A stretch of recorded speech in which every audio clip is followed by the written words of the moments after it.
வா okay. So இந்த நிகழ்ச்சியை வந்து நானே தொகுத்து வழங்கலாம்னு முடிவு பண்ணிட்டேன்.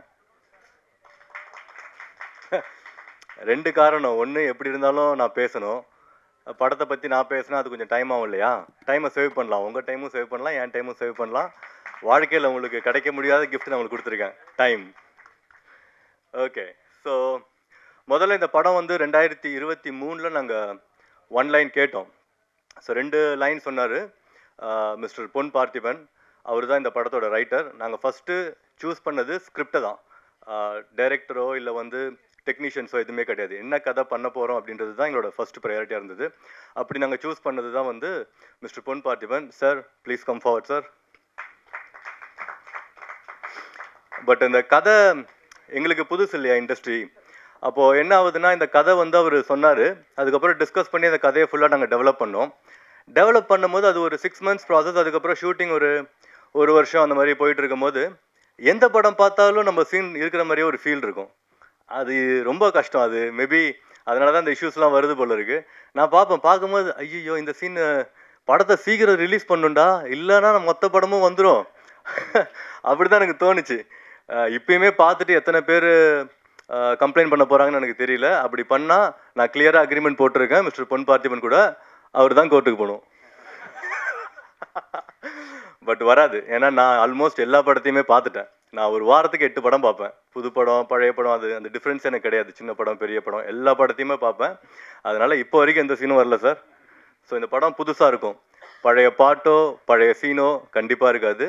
எல்லாமே வந்து நாங்க புதுசா யோசிச்சு தான் பண்ணிருக்கோம். உங்களுக்கு பார்த்தா ஒரு புது அனுபவமா இருக்கும். ஸோ பொன் பார்த்திபன் சார் நீங்க வந்து 2 வார்த்தை பேசவும். வரவேற்பு கொடுக்குறேன்னு சொல்லிட்டு மாட்டு விடுறாரு, டிஸ்க்ளைமர் எல்லாம் போடுறாரு. என்னென்னா கல்லூரி படங்கள் நிறையா இருக்கும். டான் வந்தது, டிராகன் வந்தது, மீசை முறுக்கு, இப்படி நிறையா வந்தால் அதுக்காக அதெல்லாம் ஒரே இதாகிடாது. நாட் அப்படின்னு சொல்கிறது மாறிக்கிட்டே இருக்கும், கதை மாறிக்கிட்டே இருக்கும். ஸோ நிறையா இதில் வந்து ஒரு கதையை தேர்ந்தெடுக்கும் போதே நம்ம உள்ளுக்குள்ளே என்ன வெளியே வச்சுருக்கோம், வெளியே எதை அவாய்ட் பண்ணுறோங்கிறது ரொம்ப ரொம்ப முக்கியமானது.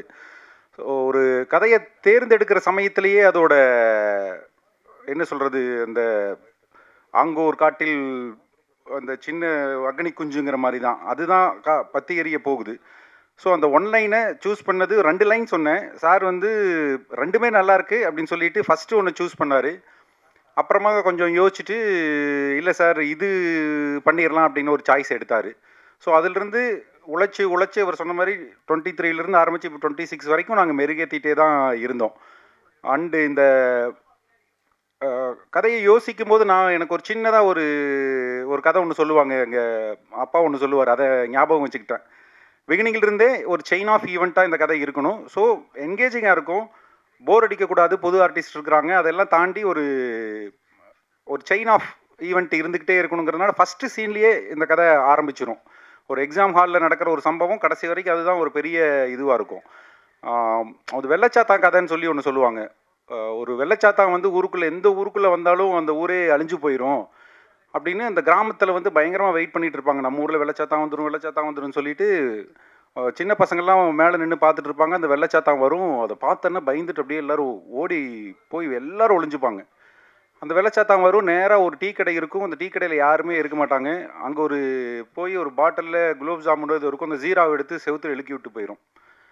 பார்த்துட்டு மக்களுக்கெல்லாம் ஒரே சிரிப்பாயிரும், பயங்கரமாக அதை ட்ரோல் பண்ண ஆரம்பிச்சிருவாங்க. ஏகப்பட்ட பில்டப் கொடுத்தாங்க, இந்த வெள்ளை சாத்தானுக்கு ஒன்றுமே நடக்கலான்னு மக்கள் எல்லாம் இயல்பாயிருவாங்க. அப்போது அந்த ஜீரா மேலே போய் மெதுவாக ஒரு எறும்பு ஒன்று வரும். அந்த எறும்பு ஏதோ உட்கார்றதை பார்த்துட்டு ஒரு பள்ளி ஒன்று அது பிடிக்கிறதுக்கு போகும். அந்த பள்ளியை பார்த்துட்டு அந்த கடையில் இருந்த ஒரு பூனை ஒன்று அந்த பள்ளியை பிடிக்கிறதுக்கு போகும். அந்த பூனையை அங்கே வந்து ஒரு மிலிட்ரிக்காரனோட டாகு வந்து அந்த பூனையை பிடிக்கிறதுக்கு போனோன்னு அந்த கடையில் இருந்தவர் இடக்கல் எடுத்து அந்த பூனை மேலே டம்முன்னு அடிச்சிருவார். பூனை மேலே அடிச்சிட்டாங்க அவன் சொல்லிட்டு அவன் நாயை எடுத்து அவன் சுட்டுருவான். ராஸ்கல் கொன்றுவான். அவன் நாயை இது பண்ணுறியா நீ, ஒரு சிவிலியன் சொல்லி இவர் அந்த கடைக்காரனை வந்து சுட்டுருவார். கடைக்காரனை சுட்டோன்னா ஊர் மக்கள்லாம் சேர்ந்து அந்த மிலிட்ரி மேனை அடித்து கொண்டுருவாங்க. பக்கத்தில் இருந்த பெட்டாலியன் வந்து யார் அது மிலிட்ரி மேன் அடிக்கிறாங்கன்னு சொல்லிட்டு மொத்த ஊரை வந்து அழிச்சிட்டு போயிடுவாங்க. ஸோ சின்னதாக இப்படி இழுக்கிட்ட ஒரு சம்பவம் தான் ஒரு பெரிய மொத்தமாக ஒரு ஊர் ஒரு கிராம அழியறக்கே காரணமாக இருக்கும். அப்படி ஒரு சின்ன பொறியில் இது ஆரம்பித்த இந்த படம் பிகினிங்லேருந்தே அப்படி ஏறிக்கிட்டே போகணுங்கிறதுல ரொம்ப அதுவும் வினோத் வந்ததுக்கப்புறம் இன்னும் கூட ஏறாத சீன்லாம் டைரக்டர் வந்ததுக்கப்புறம் நாங்கள் டிஸ்கஸ் பண்ணி தேவையில்லாத இது எல்லாத்தையும் தூக்கணும். ஈவன் எடிட்டர் இப்போ மாநில விருது வாங்கியிருக்கிறார், முதல்ல அதுக்கும் வாழ்த்துக்கள். நம்மளுடைய லாரன்ஸ் கிஷோர் அவர் அதுக்கப்புறம் அவங்க வந்து செதுக்குன்னு செதுக்கி ஒரு லெவலுக்கு வந்திருக்கு. ஸோ இப்போவும் பத்திரிகையாளர்களோட இதுதான், நீங்கள் வந்து இப்போ சமீபத்தில் சிறையாகட்டும், தலைவர் தம்பி தலைமையிலாகட்டும், உங்களோட பேனாலிருந்து அல்லது உங்களோட வார்த்தைகள், உங்களோட விமர்சனங்கள் தான் டக்குன்னு அந்த படத்தை பற்றிக்கிறக்கு உதவுச்சு. இங்கேயும் கூடிய விரைவில் இந்த படத்தோட ஷோ இருக்கும், பார்த்து நல்லபடியாக நீங்கள் எங்களுக்கும் ஆதரவு கொடுக்கணும்னு வேண்டிக்கிறேன். நன்றி. நம்ம படத்தோட சினிமாட்டோகிராஃபர் அவர் வரல இன்னைக்கு, அவர் வேற ஒரு ஷூட்டில் பிஸியாக இருக்கார். பட் அவரோட ஒர்க்குமே வந்து ரொம்ப அமேசிங்காக இருந்தது. அவர் பேர் வந்து சதீஷ் மெய்யப்பன். அவர் மிஸ்டர் ஓம் பிரகாஷோட அசோசியேட் சினிமாட்டோகிராஃபர். அண்ட் தென் நம்ம படத்தில் இந்த மில்லுரா சாங் பார்த்தீங்க இல்லைங்களா, அந்த பாட்டோட கோரியோகிராஃபர் மாஸ்டர் விஜய் சதீஷ் அவங்க வந்திருக்காங்க. அவங்க ஆக்சுவலாக நம்ம படத்தோட லாஸ்ட் டே தான் வந்து அந்த பாட்டோட ஷூட் வந்து நாங்கள் பண்ணோம். அவங்களுக்கு நாங்கள் கொடுத்த டைம் வந்து 2 நாள். பட் அவங்க ஒரு நாளில் பாட்டு முடிச்சுட்டு அவங்க முடிக்கல, நாங்கள் முடிச்சிட்டோம். ஏன்னா 2வது நாள் நாங்கள் அவங்களுக்கு சான்ஸே கொடுக்கல. அந்த சான்ஸை கொடுக்காத மனுஷன் மிஸ்டர் லாரன்ஸ் கிஷோர். அவர் படத்தை எடிட் பண்ணி எங்கிட்ட காமிச்சாரு, ஃபுல் பாட்டையும் காமிச்சிட்டாரு. அப்போ நான் சொன்ன மாஸ்டர் பாட்டு முடிஞ்சிருச்சு அப்படின்னு. Master please come. அவரே சொல்லிட்டாரு, 2 நாள் கொடுத்தாங்க பாட்டு, 1 நாள் எடுக்க சொல்லிட்டாங்க. பட் அந்த 1 நாளில் கூட நம்மளுக்கு நிறைய ஒர்க் இருந்தது. வினோத் சாரோட அசிஸ்டன்ஸும் வினோத் சாரும் ரொம்ப ஹார்ட் ஒர்க் பண்ணாங்க. அதுக்கு லெனின் சார் சொல்லணும்னா ரொம்ப ஹார்ட் ஒர்க் பண்ணார். ஏன்னா சின்ன சின்ன விஷயம் கூட பார்த்து பண்ணுவார். நம்ம இதுக்கு முன்னாடி எந்த சாங்லேயும் பண்ணாத விஷயங்கள்லாம் பண்ணணும் அப்படின்னு சொல்லிட்டு. ஸோ இந்த ஃபுல் படம் பார்க்கும்போது அந்த சாங் இன்னும் நிறைய வரும்னு நினைக்கிறேன். அதே மாதிரி பிரவீன் சார், இந்த மாதிரி பண்ணிங்கன்னா நாங்கள் எல்லா பாட்டும் எப்படி பண்ணுறது, சீன்ஸ் எல்லாம் தூக்கி சாங்கில் போட்டுடுறாங்க. பட் 2 நாளும் மாண்டேஜ் தான் சொன்னாங்க. ஏற்கனவே சீன்ஸ்லாம் நிறைய எடுத்ததுனால அந்த மாண்டேஜ் இதெல்லாம் இதில் ஆட் பண்ணிட்டாங்க. அப்புறம் அந்த குத்து சாங் கூட நான் கேட்டுகிட்டே இருந்தேன், ப்ளீஸ் சார் அது பண்ணிடலாம் அப்படின்னு. சார் இந்த படம் முடியாது, அடுத்த படத்தில் பண்ணலாம் அப்படின்னு சொல்லியிருக்காரு. ஏன்னா அந்த விஷுவல், அந்த கட் பண்ணியிருக்க அந்த லிரிக்கல் வீடியோவே சூப்பராக இருக்குது. ஸோ அது விஷுவலாக பண்ணியிருந்தால் இன்னும் நல்லா இருந்திருக்கும்னு நினச்சேன். பட் மூவியில் நிறைய விஷயங்கள் இருக்கிறதுனால அது தேவைப்படலை அப்படின்றதுனால அது ஷூட் பண்ணல. பட் இந்த வாய்ப்பளித்த லெனின் சாருக்கும் வினோத் சாருக்கும் அண்ட் மற்ற எல்லா டீமுக்கும் ரொம்ப நன்றி. ஏன்னா லெனின் சாரோட இது 2nd டைம் நான் ட்ராவல் பண்ணுறேன். அண்ட் மேம் உங்களுக்கும் ரொம்ப தேங்க்ஸ். அவங்க எப்போவுமே என்னோடய ஒர்க்கை ரொம்ப பாராட்டிகிட்டே இருப்பாங்க. ரீசெண்டாக கூட என்னோடய ஒர்க் ஒன்று போட்டிருந்தேன், அதை பாராட்டினாங்க. ரொம்ப தேங்க்ஸ் மேம். மறுபடியும் மேலும் லெனின் சாரோட ஒர்க் பண்ணுவேன்னு நம்பிக்கை இருக்குது. இன்னும் அடுத்த பாட்டில் இவரை டான்ஸ் ஆட வைக்கணும்னு இருக்கிற ஆசை. நல்ல ஒரு குத்து பாட்டு டான்ஸ் ஆட வைக்கணும்னு ஆசை. சார் மியூசிக் கரெக்டாக இவருக்கு கூட ஏற்ற மாதிரி ஒரு நல்ல மியூசிக் போட்டுருங்க. ஓகே, நெக்ஸ்ட் சாங்கில் பாடிடலாம். Thank you so much. அந்த பாட்டு படத்தில் இருக்கு மாஸ்டர், டான்ஸ் தான் இல்லை. நீங்கள் இப்படி சொன்னீங்கன்னா அப்புறம் மக்கள் என்ன சொல்லுவாங்க? பாட்டு இருக்குது, கடைசியாக எல்லாம் படம் முடிச்சுட்டு போகும்போது டான்ஸ் ஆட்டு போகணும் அப்படின்றதுக்காகவே அந்த பாட்டு வச்சுருக்கோம். மற்றபடி ஃபோர்ஸ் பண்ணி வைக்கணும் அப்படின்னு நாங்கள் எதுவுமே பிளான் பண்ணல. கதைக்கு தேவைப்பட்டுச்சுன்னா வைப்போம். பட் இந்த பாட்டு வந்து எனக்கு ரொம்ப ஃபேவரட். படத்தோட டிஸ்கஷன் ஸ்டார்ட் ஆகும் போதே ஸ்டார்ட் ஆன பாட்டு. இந்த பாட்டுக்கு ரொம்ப அழகாக ஸ்டார்ட் பண்ணி லிரிக்ஸ் பண்ணவர் மிஸ்டர் மோகன்ராஜன். அவர் one of the busiest lyricist in Kollywood, உங்கள் எல்லாத்துக்கும் தெரியும். அவரை நானே 2 வருஷம் கழிச்சு இன்றைக்கி தான் பார்க்குறேன். Thank you for coming sir. இல்லை, இதுக்கு முன்னாடி நாங்கள் அவரோட அப்பாயின்மெண்ட் கேட்காம நான் வச்சுட்டேன். அதுதான் நான் பண்ண பெரிய தப்பு. ஸோ அதனால் நான் உண்மையிலுமே எதிர்பார்க்கல சார். இந்த மாதிரி பெரிய மனுஷங்க வந்து வாழ்த்து பண்ணால் தான் நல்லாயிருக்கும்.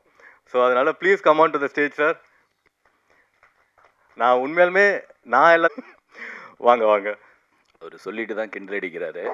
அதை மீடியா முன்னாடி அப்படிலாம் இல்லை. லாஸ்ட் ஆடியோ ரிலீஸ்க்கு ஏன் வர முடியலன்னு ரீசன் சொல்லிட்டேன். எங்கள் சொந்தக்காரங்க ஒருத்தர் தவறிட்டாங்க, அதனால் வர முடியல. அதுக்கு நான் இங்கேயே மன்னிப்பு கேட்டுறேன். ரொம்ப மகிழ்ச்சியாக இருக்குது. இந்த படத்துக்குள்ளே நான் வர்றதுக்கு ரொம்ப ரீசன் வந்து கேமராமேன் சதீஷ் மெய்யப்பன் தான். அவன் தான் ஒரு முறை கால் பண்ணி ஒரு ஆல்பம் பண்ணோன்னே நம்ம பண்ணலாமா அப்படின்னு கேட்டாப்புல. யாரா ப்ரொடியூஸ் பண்ணுறா அப்படின்னா, ப்ரொடியூஸ் பண்ணுறவர் தான் நடிக்க போகிறாரு, அவர் வந்து ஒரு ஆல்பம் பண்ணிவிட்டு அதுக்கப்புறம் ஹீரோவாக போகிறாரு அப்படின்னு சொன்னோன்னே, இது மாதிரி நிறைய பேர் சொல்லுவாங்க, ஆனால் பண்ணுவாங்களா அப்படின்னு. இல்லைண்ணா, நமக்கு ஆல்பம் ஃபஸ்ட்டு கன்ஃபார்ம் பண்ணிவிட்டோம், அப்புறம் படம் பண்ணுறாங்க பண்ணல அது அப்புறம் பார்த்துக்கலாம் அப்படின்னாப்புல. அப்புறம் அந்த ஆல்பம் பண்ணி அதே மாதிரியே அதை ஆல்பமாக ஷூட் பண்ணி அதையும் ரிலீஸ் பண்ணிவிட்டு அதுலேருந்து நண்பரானவர் தான் மிஸ்டர் லெனின், இந்த படத்தோட கதாநாயகன் அண்ட் ப்ரொடியூசர். அந்த நட்பு வந்து இன்னும் தொடருது. இது வந்து மேடையில் வந்து ஒரு மாதிரி ஜாலியாக சொன்னாலும் அந்த அன்பு வந்து நேரில் பார்க்கும்போது அவரை கட்டி அணைக்கிறதா இருக்கட்டும், அவர் பேசுகிற வார்த்தைகளாக இருக்கட்டும். எனக்கு வந்து 2வது பாட்டு முடித்தவுடனே ஒரு பேமெண்ட் தேவைப்பட்டுச்சு. அது ரீசன் சொல்லி கேட்குறதுக்கு எனக்கு தயக்கமாக இருந்தது. ஆனால் அது 1 வாரத்துக்கு அப்புறம் அந்த பேமெண்ட் வந்துச்சு. அப்போ நான் சொன்னேன், இந்த பேமெண்ட் வந்து 1 வாரத்துக்கு முன்னாடியே கிடைச்சிருந்தா இன்னும் நல்லா இருந்திருக்கும் அப்படின்னா. நீங்கள் கண்டிப்பாக கேட்டிருந்துக்கலாமே அப்படின்னு. அவ்வளோ உரிமையை நீங்கள் எடுத்துக்கலாமே அப்படின்னு சொல்லும்போது ரொம்ப ஹாப்பியாக இருந்தது. அதுக்கப்புறம் என்னோட இசையமைப்பாளர் கைலாஷ் மேனன். அவர் வந்து ஒரு ஸ்டுடியோ ஓனர் அண்ட் இன்ஜினியராக தான் நான் பார்த்துருக்கேன். ஆனால் அவர் ஒரு கம்போசர் அப்படிங்கிறத இந்த படத்தில் அவர் மியூசிக் டைரக்டராக கமிட் ஆனதுக்கு அப்புறம் தான் நான் வந்து அவரோட ஸ்ட்ரென்த் எனக்கு தெரிஞ்சதே. ரொம்ப ஹாப்பியாக இருந்தது. நான் வந்து சித்தார்த் துபினோட இதற்குத்தானே ஆசைப்பட்ட பாலகுமார் அந்த படத்தோட பாட்டு 2-3 பாட்டு அவரோட ஸ்டுடியோவில் தான் நாங்கள் கம்போசிங்கே பண்ணோம். அது இந்த நேரத்தில் நாங்கள் பதிவு பண்ணுறதுல ரொம்ப ஹாப்பியாக இருக்குது. அவர் வந்து ஒரு மியூசிக் டைரக்டராக இன்ட்ரோ ஆகிறது சார், அதில் நானும் இருக்கேங்கிறதுல ரொம்ப பெருமை சார். முதல் முறையாக நாங்கள் பண்ணது ராக்கு ராக்காச்சி. 2வது தான் நாங்கள் மிளிரான்னு ஒரு பாட்டு பண்ணோம். இது 2மே சூப்பராக வந்திருக்கு. எனக்கு ரொம்ப பிடிச்ச ஒரு பாட்டு. 2வது வந்து அந்த பாட்டை வந்து ராக்கு ராக்காச்சி பாடினவங்க வந்து கவிதா கோபி. அவங்க வந்து தாரை தப்பட்டில் வதன வதன என்னோட பாடலை வந்து அவங்க பாடியிருக்காங்க. அதுக்கப்புறம் இந்த பாட்டை அவங்க பாடினதில் எனக்கு ரொம்ப ரொம்ப ஃபேவரட் சாங்காக அமைஞ்சிருக்கு. அது பெரிய ரீச் ஆகணும். கண்டிப்பாக கொண்டு போய் சேர்ப்பீங்கன்னு நினைக்கிறேன் சார். நன்றி. அதுக்கப்புறம் பார்த்தீங்கன்னா என்னோட நண்பர் எடிட்டர் லாரன்ஸ் கிஷோர் வந்து என்னுடைய நான் வந்து மீடியா ஆர்ட்ஸ் படிக்கும்போது அவர் வந்து விஸ்காம் பண்ணார். அவருக்கு எனக்கு ஒரு சின்ன ஒரு தொடர்பு இருக்குது. எப்படின்னா அவர் ஒரு ஆல்பம் சாங் பண்ணும்போது நான் அப்போ வந்து 2-3 சாங் பண்ணி கனவே கனவே, ஜில்லா விட்டு ஜில்லா அந்த பாட்டெலாம் பெரிய ஹிட் ஆன சமயத்தில் அண்ணா நான் ஒரு ஆல்பம் சாங் பண்ணணும், நீங்கள் பாட்டு பண்ணணும் அப்படின்னு சொன்னோன்னே அவருக்கு லிரிக்ஸ் நான் ஃபஸ்ட்டு பண்ணேன்னு நினைக்கிறேன். அப்போ வந்து பேமெண்ட் கேட்டார். நான் படிச்சுக்கிட்டு தான் இருக்கேன். நான் என்ன பேமெண்ட் கேட்குறது அப்படின்னு சொன்னோன்னே தயங்கிக்கிட்டு இருந்தேன். அன்பளிப்பாக ஒரு ஷர்ட் கொடுத்தாரு. ரொம்ப ரொம்ப ஹாப்பியாக இருந்தது. அதுக்கு வந்து என்னென்னா உரிமையாக ஒரு அண்ணன் மாதிரி என்னை பார்த்துக்கிட்டது. இன்ன வரைக்கும் அந்த அண்ணா சொல்கிறதுல ஒரு அவ்வளோ அன்பு இருக்கும். நான் வரும்போது என் ஒய்ஃபையும் என்னையும் தெரிஞ்ச ஒரு சினிமாக்காரன்னா எனக்கு தெரிஞ்சு கிஷோர் லாரன்ஸ்ன்னு நினைக்கிறேன். நாங்கள் 2 பேரும் ஒரே காலேஜ். அது வந்து ரொம்ப ஹாப்பி. லாரன்ஸ் என்னைக்கு பேசினாலும் எனக்கு ரொம்ப ஹாப்பியாக இருக்கும். அதுக்கப்புறம் எங்கள் இயக்குனர் வினோத்தை பற்றி கண்டிப்பாக சொல்லணும். அதாவது வந்து கசக்கி புழிகிறத ரொம்ப கஷ்டமில்லாமல் பண்ணுற ஒரு ஆள் அவர் தான். ரொம்ப லிரிக்ஸை வந்து இல்லையா அது ரொம்ப நல்லா இருக்குது, ஆனால் இன்னும் கொஞ்சம் நீங்கள் பெஸ்ட்டாக எழுதிடுவீங்கன்னு எனக்கு தெரியும் அப்படின்னு சொல்லி தட்டி தட்டி கொடுத்து 2 பாட்டையும் ரொம்ப சிறப்பாக ஃபஸ்ட் டைமே வந்துச்சுன்னா ரொம்ப ஷாக் ஆயிடுவார். இது நல்லா இருக்கா, உண்மையுமே இல்லை. ராக்கு ராக்காச்சிலாம் பார்த்தீங்கன்னா கடகடன்னு ஒரு 1/2 hourல முடிச்சிட்டோம். அவருக்கு ரொம்ப என்ன சொல்ல தயக்கமாகவே இருந்தது. அதுக்கப்புறம் அவரோட இன்புட் ஒரு 2-3 லைனை மாற்றினதுக்கு அப்புறம் தான் அவர் திருப்தி ஆனார்னு நினைக்கிறேன். கரெக்டாக? இல்லை தப்பு இல்லை. அது வந்து ரத்னபுரிங்கிறது வந்துலாம் அந்த ஏரியா பேருங்கிறனால கொண்டு வந்தோம். அது வந்து அதே மாதிரி ஒரு கொங்கு சாங்காக நாங்கள் கொங்கு மண்டல ஏரியா சாங்காக பண்ணதில் ரொம்ப எனக்கு ஹாப்பியாக இருக்குது. லெனின் சார் வந்து கோயம்புத்தூர்காரர் தான். இதுக்கு இவரோட பேக்ரவுண்ட்லாம் கேட்டிங்கன்னா வேறு லெவல். அதே மாதிரி வினோத் சார் வந்து அவரோட பர்சனல் லைஃப்பை ஒரு லவ் ஸ்டோரியாக எடுத்தாருன்னா கண்டிப்பாக அது ஒரு மிகப்பெரிய ஒரு 96 படமாக வரும். அது நான் பெரிய பிலீவ் பண்ணுறேன். நான் சார் உங்களை பற்றி நான் கேள்விப்பட்டோன்னே நான் தான் சொன்னேன், சார் உங்கள் ஸ்டோரியை நீங்கள் படமாக எடுக்கிறீங்க, அது பெரிய வந்து வெற்றி படமாக அமையும். அதே மாதிரி இந்த படத்தையும் வெற்றி படமாக அமைக்கணும்னு நான் ப்ரெஸ்ஸையும் மீடியாவையும் கேட்டுக்கிறேன். February 6 with love red label 2 படமும் வருது. 2 படத்துலேயும் நான் இருக்கேங்கிறதுல ரொம்ப சந்தோஷம். 2 படமும் பெரிய வெற்றி அடையணுங்கிறத நான் வாழ்த்துறேன். ஹீரோயின் அறிமுகமாக அஸ்மின், உங்களுக்கு என்னுடைய வாழ்த்துக்கள். நன்றி. Thank you sir. ஏதாவது வாரத்தில் உங்கள் படம் வரலன்னா தான் சார் விஷயம். அந்த க்ரோத் வந்து அது உண்மையிலுமே எனக்கு ரொம்ப சந்தோஷமாக இருக்குது அந்த க்ரோத் பார்க்கும்போது. ஏன்னா எந்த படத்தில் எடுத்தாலும் மோகன்ராஜ்ன்ற பேரை ஸ்கிப் பண்ணவே முடியாது. அப்படி இருக்கார். அதனால தான் அவர் பிஸியாக இருக்கார். ஸோ இது வந்து நல்ல விஷயந்தான். நான் தப்பாலாம் சொல்லலை. அவங்க தப்பாக எழுத மாட்டாங்க, கவலைப்படாதீங்க. Okay, thank you. And then next வந்து நம்ம ஆர்ட் டைரக்டர் பிரகதீஸ்வரன். அவர் ஆக்சுவலாக வந்து அவர் படத்தில் ஆர்ட் டைரக்டராக கமிட் பண்ணல, நாங்கள் வேற ஒருத்தர் தான் கமிட் பண்ணோம். அவர் வந்து ஒரு வாரம் ஷூட் முடிச்சுட்டு அவர் வேறு படம் இருக்குன்னு போயிட்டார். இந்த சின்ன படம்னு சொல்கிறாங்க இல்லைங்களா, அதோட பெரிய சாபக்கேடு என்ன அப்படின்னா, அதில் ஒர்க் பண்ணுறவங்க இதை வந்து ஆப்ஷனாக வச்சுப்பாங்க எப்பயுமே. அது நான் வந்து நிறையா பார்த்துட்டேன். இப்போ நம்ம ஏதாவது ஒரு ஷூட் பிளான் பண்ணுறோன்னு வச்சுக்கோங்களேன், அவங்க வந்து சார் நம்ம படம் ஷூட் இருக்கா, ஆமாம் சார் அப்படின்னு சொன்னோன்னு வச்சுங்களேன், இல்லை சார் எனக்கு அந்த படம் இருக்குது முடிச்சுட்டு தான் வர முடியும் அப்படின்வாங்க. இல்லை ஷூட் நடந்துகிட்டே இருக்கும்போது சார் அந்த படத்துக்கு நான் போகணும் அப்படின்வாங்க. அது எல்லாம் ஒரே பேமெண்ட்டு தான் கொடுக்குறோம், பட் ஸ்டில் அந்த டிஃப்ரென்ஸ் வந்து இருந்துகிட்டே தான் இருக்குது. இதை நான் எதுக்கு சொன்னேன்னு எனக்கு தெரில. Mister Pragatheeswaran, please come on to the stage. இவர் வந்து சூப்பராக ஒர்க் பண்ணுவாருங்க. நான் வந்து இவர் எனக்கு படத்தில் நடுவில் தெரியறதுக்கு முன்னாடியே தெரிஞ்சிருந்தா இன்னும் எஃபெக்டிவாக பண்ணிருக்க முடியும். பட் எங்கள் டீம் கூட ரொம்ப கஷ்டப்பட்டார். ஏன்னா நான் வந்து ப்ரொடியூசராக இருக்கும்போது நான் ஜஸ்ட் லைக் தட் இப்போ டைரக்டர் கூப்பிட்டு ஜென்ரலாக பட்ஜெட் கேட்டு பட்ஜெட் கொடுப்பாங்கன்னு தான் நான் கேள்விப்பட்டிருக்கேன். பட் நான் அப்படி பண்ணல. இந்த படத்தோட பட்ஜெட் என்னன்னு டைரக்டருக்கு தெரியாது, யாருக்குமே தெரியாது. எனக்கு மட்டும்தான் தெரியும் இந்த படத்தோட பட்ஜெட் என்ன அப்படின்னு சொல்லிட்டு. இவர் வந்து இப்போ அடுத்த நாள் காலையில் நாளைக்கு ஷூட்டுக்கு இதெல்லாம் வேணும் அப்படின்னு சொன்னார்னா கேட்டோன்னே நாங்கள் கொடுத்துட மாட்டோம். நாங்கள் டைரக்டர் டிஓபிட்ட கேட்போம், என்ன ஃப்ரேம் வைக்க போகிறீங்க, என்ன ஷூட் பண்ண போகிறீங்க. இப்போ ஒரு 10 சேர் கேட்குறாரு அப்படின்னா டிஓபி வந்து ஃப்ரேம் இங்கே வைக்க போகிறோம் அப்படின்னா சார் 5 சேர் போதும் அவ்வளோதான் கொடுப்போம். ஸோ அப்படி தான் வேலை செய்யணும்னு நான் நினைக்கிறேன் ஒரு ப்ரொடியூசராக இருக்கும்போது. ஸோ அப்படி பண்ணால் நம்ம காசு வந்து இன்னும் எஃபெக்டிவாக பண்ணலாம். பட் அது அன்னெசரி எக்ஸ்பென்சஸ் அதெல்லாம் வந்து நம்ம ஈஸியாக வந்து ஓவர் கம் பண்ணலாம். ஸோ பிரகதீஸ்வரன் எங்களுக்கு ரொம்ப ஹெல்ப் பண்ணார், சூப்பராக ஒர்க் பண்ணார். கடைசியில் நாங்கள் என்ன பேமெண்ட் வந்து கொடுத்தோமோ அதை வந்து சந்தோஷமாக வாங்கிட்டாரு. தேங்க்யூ. பேசுங்க. படத்தில் என்னங்க சின்ன படம் பெரிய படம் எல்லா படமும் ஒன்று தானே. ஏன்னா எந்த படம் ஓடுன்னு இன்னைக்கு யாருக்குமே சொல்ல முடியாது. ஸோ படத்தில் சின்ன படம் பெரிய படம் அப்படின்றத பிரிச்சுலாம் பார்க்க வேணாம். எனக்கு இந்த படம் நல்லா ஓடுன்ற நம்பிக்கை நிறையா இருக்குது. என்னென்னா இவங்க ஒரு பேமெண்ட் கொடுத்தாங்க, நான் அதை வெளியில் கூட சொல்ல முடியாது. இல்லை நான் சொல்கிறேன்.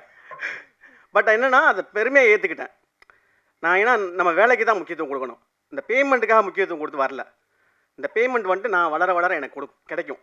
அந்த பேமெண்ட்டுன்றது வந்துட்டு அதை பேசுகிறதே தப்புன்றேன் இந்த தொழிலுக்கு. ஏன்னா நம்ம சினிமாவை நேசி தான் வந்திருக்கோம், அதுக்காக சினிமாவுக்காக வேலை பார்ப்போமே, சினிமா நம்மளை தூக்கிட்டு போவோம். இந்த நம்பிக்கை தான், மற்றபடி வேறு எதுவும் இல்லை. Okay, thank you. சார் இந்த மாதிரியே எல்லாம் இருந்துட்டா சினிமா சூப்பராக இருக்கும் சார். ஓகே, அஃப்கோர்ஸ் பேமெண்ட் முக்கியம்தான். பட் எது நம்ம ஃபஸ்ட்டு பார்க்குறோம் அப்படின்றது ஒன்று இருக்குது. வாய்ப்பு தான் முதல். நீங்கள் கரெக்டாக உங்கள் வேலையை பண்ணிகிட்டே இருந்தால் பேமெண்ட்டு ஆட்டோமேட்டிக்காக வரும். நான் அப்படி தான் என்னோடய பிஸ்னஸை ஹேண்டில் பண்ணுறேன். நான் ஒரு 10 வருஷம் வேலை செஞ்சேன். அந்த 10 வருஷமும் நான் வந்து சம்பளத்துக்காக எந்த கம்பெனியும் மாறுறது அந்த மாதிரி நான் பண்ணதே கிடையாது. நான் என் வேலையை ஹானஸ்ட்டாக பண்ணிகிட்டே இருந்தேன். 10வது வருஷம் நான் என் பிஸ்னஸ் ஸ்டார்ட் பண்ணேன். அது ஸ்டார்ட் பண்ணுறது எனக்கு 9வது வருஷத்துக்கு கூட தெரியாது. ஸோ கரெக்டாக வேலை செஞ்சுட்டே இருந்தால் ஆட்டோமேட்டிக்காக நமக்கு நடக்க வேண்டியது நடக்கும், ஹானஸ்ட்டாக இருந்தால். ஸோ நெக்ஸ்ட் நம்ம படத்தோட ஹீரோயின் அஸ்மின். ஸோ இவங்க வந்து பேசிக்கலாக ஃப்ரம் கேரளா. இவங்களுக்கு முன்னாடி நாங்கள் ஒரு 5 ஹீரோயினை செலக்ட் பண்ணி அதுக்கப்புறம் அவங்க பண்ண முடியாமல் அதில் ஒருத்தவங்க ஒரு நாள் ஷூட் பண்ணி அவங்க திருப்பியும் கண்டினியூ பண்ணாமல் இவங்க வந்து 6ஆக வந்தாங்க. அதனால் அவங்களுக்கு 6 சாமின் பேரே வச்சுருக்கோம். 5 பேரை கொண்டுட்டு வந்தாங்க அப்படின்னு சொல்லிட்டு. இதை வேறு அவங்க பெருமையாக சொல்லுவாங்க. ஏன்னா அவங்களுக்கு கொண்டுட்டு வந்தானா அர்த்தம் தெரியாது. வெளியே போயிட்டு நாங்கள் 5 பேரை கொண்டுட்டு வந்தோம் அப்படி சொல்லுவாங்க. சத்தமாக சொல்லாதம்மா பிடிச்சிட்டு போயிடுவாங்க. ஸோ அந்த மாதிரி ரொம்ப ரொம்ப நைஸ் கேர்ள். ஷூட்டிங்க்கெலாம் கரெக்டாக ஆன் டைமுக்கு வந்துடுவாங்க. S right, yeah on time வந்துடுவாங்க. எந்த பிரச்சனையும் கிடையாது. கேரவன் கேட்க மாட்டாங்க, அசிஸ்டன்ட் கேட்க மாட்டாங்க. ப்ரொடக்ஷனில் என்ன ஃபுட்டு கொடுக்குறோமோ அதுதான் சாப்பிடுவாங்க. நல்ல சாப்பாடு தான் கொடுத்தோம் எல்லாத்துக்குமே. ஸோ ப்ளீஸ் கம் அஸ்மின். அனைவருக்கும் வணக்கம். Thank you for having me on board, Lenin sir, and also thank you every media personnel who is present here today. எனக்கு ரெட் லேபிள்னா ஒரு புது உறவு மாதிரி. I'm sorry if my Tamil is broken. நான் இன்னொரு ப்ரொஃபஷனில் இருந்தேன், ஆனால் இதுக்குள்ளே வந்ததுக்கப்புறம் தான் எனக்கு என்னோட ஒரு பேஷனே கிடச்சிது. ஸோ என்னை செலக்ட் பண்ணுறதுக்கான காரணம் definitely Lenin sir and Vinod sir. Vinod sir especially கண்டிப்பாக என்ன கரெக்டாக அந்த கேரக்டருக்கு ஏற்ற மாதிரி மோல்ட் பண்ணிவிட்டு அதுக்கு ரொம்ப ரொம்ப பெருமைப்படுறேன். And also Kailas Menon sir. I have been a fan of his work ever since he's inside the industry. அப்புறம் இந்த சாங் பண்ணும்போது கூட அவர் உள்ளே வந்தாருன்னு சொல்ல போது எனக்கு ரொம்ப ஹாப்பியான ஒரு விஷயம். அண்ட் ஆல்சோ நான் நினச்சதை விட ரொம்ப ரொம்ப ஸ்பெஷலான ஒரு படம். எனக்கு ஒரு என்ன சொல்கிறது, ஒரு டெபியூ இந்த மாதிரி ஒரு படத்துக்கு டெபியூ கிடச்சதே ரொம்ப பெரிய விஷயம். என் கூட ஒர்க் பண்ணிருந்த எல்லாருக்குமே ரொம்ப நன்றி. ஆல்சோ மை கோ ஆக்டர்ஸ் எல்லாருமே என்ன ஒரு ஃபேமிலி மாதிரி ட்ரீட் பண்ணுறதுக்கு ரொம்ப நன்றி. எல்லாருக்குமே நன்றி. Thank you so much. தேங்க்யூ அஸ்மின். ஸோ இவங்க தான் வந்து நம்ம படத்தோட டைட்டில் சொன்னது ரெட் லேபிள் அப்படின்றது. பட் அவங்களுக்கு ரெட் லேபிளில் டீ இருக்கிறது தெரியாது. பட் ஸ்டில் அவங்க தான் அந்த டைட்டில் சொன்னாங்க. ஸோ டைட்டில் பற்றி சொல்லும் போது ஒரு சின்ன விஷயம் நான் உங்ககிட்ட கம்யூனிகேட் பண்ணணும்னு நினைக்கிறேன். இந்த டைட்டில் ரிஜிஸ்ட்ரேஷன் ஒரு ப்ராசஸ் இருக்கு இல்லையா, அது பயங்கர இன்ட்ரெஸ்டிங்கான ப்ராசஸ். நாங்கள் போய் டைட்டில் ரிஜிஸ்டர் பண்ணிட்டோம் சேம்பரில். எங்களுக்கு கேட்ட டைட்டில் கிடச்சிருச்சு. அதுக்கப்புறம் என்னாச்சு, இந்த ரீசெண்டாக வந்து இந்த படம்லாம் முடிஞ்சு அது நெக்ஸ்ட் ஸ்டெப்புக்கு போகும்போது டைட்டில் வந்து நான் சேம்பரில் போயிட்டு இந்த மாதிரி டைட்டில் அந்த என்ஓசி சர்டிஃபிகேட் வாங்கணும் அப்படின்னா, சார் உங்கள் டைட்டில் எக்ஸ்பைரி ஆகிடுச்சு அப்படின்ட்டாங்க. ரெட் லேபிளுக்கு எக்ஸ்பைரியே கிடையாது. ஸோ செக் பண்ணி பார்க்கும்போது அது 1 இயருக்கு ஒன்ஸ் ரினியூ பண்ணணுமா, அது எனக்கு தெரியல, அது என்னோட மிஸ் தான். பட் நான் ஃபீல் பண்ணது என்ன அப்படின்னா, அந்த டைட்டில் ரிஜிஸ்ட்ரேஷனுக்கு ஒரு பெரிய டிபேட் நடக்குது இல்லை இங்கே, எங்கள் டைட்டில் வேற ஒருத்தவங்க ரெஜிஸ்டர் பண்ணிருக்காங்க அப்படின்னு சொல்லிட்டு. இது ரொம்ப சிம்பிளிஃபை பண்ணிக்கலாம். டெக்னாலஜி எங்கேயோ போயிட்டு இருக்கு. ஒரு சின்ன அப்ளிகேஷன் போதும். நீங்கள் ஒரு சேம்பர் இருக்குது, கவுன்சில் இருக்குது, இன்னும் 2 யூனியன் இருக்குது அப்படின்னா ஒரு சின்ன டூலை வச்சு ஃபியூ செகண்ட்ஸில் அதெல்லாமே சால்வ் பண்ணிடலாம். பட் இன்னும் உட்காந்து பேப்பர் பேஜில் எழுதி அதை உட்காந்து மீட்டிங் வச்சு டிஸ்கஸ் பண்ணி அது பண்ணுற அளவுக்குலாம் ஒன்றுமே கிடையாது. அது நிறைய பேரோட டைம் சேவ் பண்ணும். ஸோ யூனியன்ஸ் எல்லாமே இதை கொஞ்சம் கன்சிடர் பண்ணிங்கன்னா நல்லாயிருக்கும். ஸோ டைட்டில் ரெஜிஸ்ட்ரேஷனை சிம்பிளிஃபை பண்ணுங்கள். அப்படி இல்லையா நான் பண்ணித்தரேன் at free of cost. Okay. So thank you very much for giving the title miss Ashwin. So next black label இருந்தால் சொல்லுங்கள். Let's look into it. Okay fine. And நம்ம படத்துக்கு வந்து ஒரு ஒரு ஒரு பெருமை இருக்குது. என்ன பெருமை அப்படின்னா, இந்த படம் வந்து நாங்கள் ஸ்டார்ட் பண்ணும்போது இந்த படத்தோட மியூசிக் டைரக்டர் மிஸ்டர் கைலாஸ் மேனனுக்கு வந்து கேரளாவில் வந்து ஃபிலிம்ஃபேர் அவார்டு கிடச்சிது. ஸோ அது ஸ்டார்ட் பண்ண புதுசுலேயே அவருக்கு கிடச்சிது. அது வந்து எனக்கு ரொம்ப ரொம்ப பெருமையாக இருந்தது. நம்ம படம் முடியும் போது நம்மளோட எடிட்டருக்கு வந்து தமிழ்நாடோட ஸ்டேட் அவார்டு கிடச்சிருக்கு. அதுவும் எனக்கு ரொம்ப பெருமையாக இருக்குது. எனக்கு இது ஏன் பெருமையாக இருக்குது அப்படின்னா, நான் கரெக்டான டேலண்டான டெக்னீஷியனை நம்ம படத்தில் டிப்ளாய் பண்ணியிருக்கேன். அதுதான் எனக்கு ரொம்ப பெருமை. நான் வந்து இந்த ஸ்டார் காஸ்ட் அதிலெல்லாம் வந்து பெருசாக ஈடுபாடு இல்லை. எனக்கு வந்து டெக்னீஷியன் ஸ்ட்ராங்காக இருக்கணுன்றது தான் நான் படம் ஆரம்பிக்கிறதுக்கு முன்னாடியே டிசைட் பண்ணுது. பட் ட்ரேடில் இருக்கிறவங்க, பிஸ்னஸில் இருக்கிறவங்களாம் சொன்னது என்னென்னா, படத்துக்கு வந்து ஃபேஸ் வேல்யூ வேணும். இந்த போஸ்டரில் ஃபேஸ் இருந்தால் தான் வந்து படம் ஆடியன்ஸ் வருவாங்க. அது மேபி உண்மையாக கூட இருக்கலாம். நான் ஏற்கனவே சொன்ன மாதிரி நான் வந்து பணம் சம்பாதிக்கிறதுக்கு இந்த படத்தை ஸ்டார்ட் பண்ணலை. பேஷனில் தான் நான் வந்து இந்த படத்துக்கு ஸ்டார்ட் பண்ணேன். அப்படி நான் பணம் சம்பாதிக்கணும் அப்படின்ற இன்டென்ஷனில் வந்திருந்தா நான் ஃபஸ்ட்டு எப்படி பிஸ்னஸ் பண்ணலான்னு தான் யோசிச்சிருப்பேன். இப்போ வரைக்கும் நான் இந்த படத்தோட பிஸ்னஸை நெக்ஸ்ட் லெவல் நான் கொண்டு போகவே இல்லை. நான் முடிவு பண்ணது இந்த படத்தை தியேட்டரில் ஆடியன்ஸ் என்ஜாய் பண்ணணும் அப்படின்றதுக்காக தான். அந்த ஓடிடி அந்த பிஸ்னஸ் அது இன்ன வரைக்கும் நாங்கள் அப்ரோச் கூட பண்ணல. அவங்க வாங்கல அதெல்லாம் செகண்டரி. பட் அதை பற்றி நான் யோசிக்க கூட இல்லை. என்னோட இன்டென்ஷன் இந்த படம் 6th அன்னைக்கு தியேட்டருக்கு வரணும், ஆடியன்ஸ் போய் என்ஜாய் பண்ணணும், ஒரு புது படத்தை பார்க்கட்டும். ரீசெண்டாக நல்ல நல்ல படங்கள்லாம் வருது. But majority of the films பார்த்தீங்கன்னா பழைய பாட்டு எடுத்து போடுறது, பழைய சீன்ஸ் எடுத்து போட்டு அவர் அப்படி நடக்கிறது இப்படி நடக்கிறது, அதை தான் பார்த்துட்டாங்களே. திருப்பி அதே பார்த்து என்ன பண்ண போகிறாங்க? புதுசாக ஏதாவது படம் பண்ணலாம். இப்போ வந்துருச்சு ரீசெண்டாக சிறை, அமேசிங் ஃபிலிம், டிடிடி வந்திருக்கு. ஸோ அந்த மாதிரி நல்ல நல்ல படங்கள் வர ஆரம்பிச்சிருச்சு. அந்த வரிசையில் ரெட் லேபிள் கண்டிப்பாக இருக்கும். ஸோ நான் ஃபர்ஸ்ட் மிஸ்டர் கைலாஷ் மேனனை please I invite him on to the stage. அவரோட ஒர்க்கு ரொம்ப அமேசிங்காக இருந்தது. அவர் உண்மையாலுமே இந்த பண்ண படத்தோட மியூசிக் நீங்கள் பார்த்துருப்பீங்க, ட்ரெய்லர் பார்த்துருப்பீங்க, ரீரெக்கார்டிங்லாம் வேறு லெவலில் பண்ணியிருக்காரு. நானே பார்த்துட்டு சார் இதெல்லாம் செட் ஆகுமா அப்படின்னு கேட்குறேன். ஸோ அவர் கிட்டத்தட்ட ஒரு பக்கா கமர்ஷியல் மூவிக்கு பண்ணுற மாதிரி இந்த படத்தை பண்ணியிருக்காரு. இதுவும் கமர்ஷியல் மூவி தான். Thank you very much for elevating us sir. நானும் வந்து கேரளாவிலேருந்து தான். என்னோட first Tamil movie and I'm very happy to work with a wonderful team. அதில் 2 பேர் தான் என்னோட ஃபேவரட்டாக மாறிடுச்சு. ஒன்று வந்து actor producer Lenin sir and அவர் டைரக்டர் வினோத் சார். எனக்கு இது வந்து ரொம்ப கம்ஃபர்டபுளான ஜேர்னி. நான் ஃபஸ்ட் டைம் தமிழுக்கு வரும்போது நான் ரொம்ப கொஞ்சம் பயம் இருந்தது எனக்கு. ஏன்னா டோட்டல் கல்ச்சர் டிஃப்ரென்ஸ் இருக்குது, இண்டஸ்ட்ரி இஸ் டோட்டலி டிஃப்ரெண்ட். அப்போ ஒர்க் பண்ணுறது கஷ்டமாக இருக்கும்னு நினச்சேன். ஆனால் அங்கே ஒர்க் பண்ணுறதை விட ரொம்ப ஈஸியாகிடுச்சு இங்கே வந்து. ஏன்னா அதோட மெயின் ரீசன் வந்து இங்கே வந்து இன்னும் ரெஸ்பெக்ட் இன்னும் அதிகமாக கொடுக்குற மாதிரி இருந்துச்சு எனக்கு. மியூசிக்கெல்லாம் அவ்வளோ இம்பார்ட்டன்ஸ் கொடுத்து ரொம்ப இம்பார்ட்டன்ஸ் கொடுத்து தான் இங்கே ஒர்க் பண்ணுறது. அப்போ அந்த ஒரு ஆர்டிஸ்ட்டுக்கு கிடைக்கிற ரெஸ்பெக்ட் எப்பவும் வந்து இங்கே முன்னாடி சொன்ன மாதிரி பணத்தை விட நமக்கு அதுதான் ரொம்ப ஒர்க் பண்ணுறதுக்கான ஒரு மோட்டிவேஷன். அதுவும் ஈக்குவலி பேஷனேட்டான ஒரு டைரக்டர் அண்ட் ஈக்குவலி பேஷனேட்டான ஒரு ஆக்டர் ப்ரொடியூசர். இப்போ 2 பேருமே வந்து எனக்கு கம்ஃபர்டபுளாக இருந்துச்சு. எனக்கு யூஸ்வலி வந்து டேரக்டர் கூட கம்ஃபர்டபுளாக போது ப்ரொடியூசர் கூட மேபி கொஞ்சம் ஒரு கிளாஷ் வரும். இது எனக்கு வந்து அப்படி எந்த இஷ்யூவும் நடக்கலை. ரொம்ப ரொம்ப கம்ஃபர்டபுளான ஒரு ஜேர்னி. அண்ட் 2-3 இயர்ஸாக இந்த ஜேர்னி போயிட்டுருக்கு. எனக்கு இப்போ கொஞ்சம் கொஞ்சம் சேடாக இருக்குது இந்த ஜேர்னி. இப்போ இந்த படத்தோட முடிய போகிறேன். மேபி நெக்ஸ்ட் படத்துலேருந்து ஆரம்பிக்கலாம். அப்புறம் இன்னொரு விஷயம் வந்து இந்த படத்தோட சாங்ஸ் எழுதின மோகன்ராஜ், எனக்கு அவரும் ரொம்ப கம்ஃபர்டபுளாக இருந்தது. ஏன்னா ஃபஸ்ட்டு இவர் ரொம்ப எக்ஸ்பீரியன்ஸ்டான ரைட்டர். இப்போ நான் இங்கே வரும்போது எப்படி இருக்குன்னு ஒரு சின்ன கன்ஃபியூஷனாக இருந்தது. பட் ஒர்க்கிங் வந்து ரொம்ப ஈஸியாக இருந்தது. அப்புறம் அவர் கொடுக்குற வார்த்தைகள் எல்லாம் எனக்கு ரொம்ப பிடிச்சது. அண்ட் டேரக்டர் சாரோட contribution also help a lot. And singers Kavitha Gopi, then Velmurugan and Chinmayi, இவர் 3 பேரும் வந்து ரொம்ப அழகாக அந்த சாங் அவுட்புட் எனக்கு கொடுத்தது. ரொம்ப ஹாப்பியாக இருந்தது. அப்புறம் ஹீரோயின் யாஸ்மின் எனக்கு முன்னாடியே தெரியும்.